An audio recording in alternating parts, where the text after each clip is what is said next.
This is Laura, who suffered severe burns shortly after finishing high school. For patients like Laura, fast and effective treatment is essential. Without it, open wounds can lead to infections or to different types of scars, such as scar contractures or hypertrophic scars.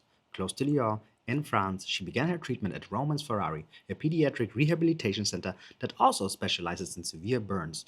To prevent and minimize scarring complications, doctors at Romans Ferrari use custom-made compression masks. Traditionally, they were made with plaster casts, a method that will cause discomfort and even trigger post-traumatic stress in children, since the straps can feel tight and warm.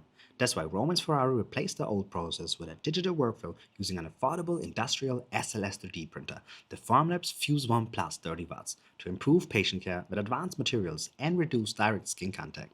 The process now starts with a digital 3D scan of the patient's face. Before scanning, the doctor places small reference marks on the skin, allowing engineers and designers to precisely create relief zones for the final mask, which in turn affects the scar healing process positively. The mask is then 3D printed on the Formlabs Fuse 1 Plus as a positive mold for forming silicone and thermoforming the final rigid transparent mask. After printing and cooling, the sintered parts require post-processing.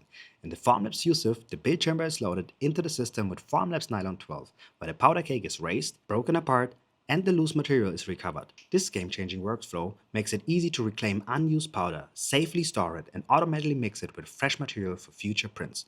Finally, the parts are cleaned with a media blaster to remove any remaining powder on the surface and reveal a clean finished part. Now that the mold is free of powder, silicone is carefully applied to the positive mold and cut by hand to match the patient's anatomy. Once the silicone padding is complete, the final rigid cover is thermoformed over the mold, then trimmed and shaped with rotary tools to create the finished mask.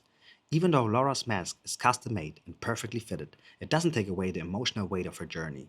Burn survivors face daily challenges most of us can't imagine: stares, questions, and a constant reminder of what they've been through. Every treatment, every careful adjustment is a step toward healing, not just of the skin, but of confidence and identity. This story is about more than a mask. It's about courage, resilience, and the inner strength it takes to get through the healing process.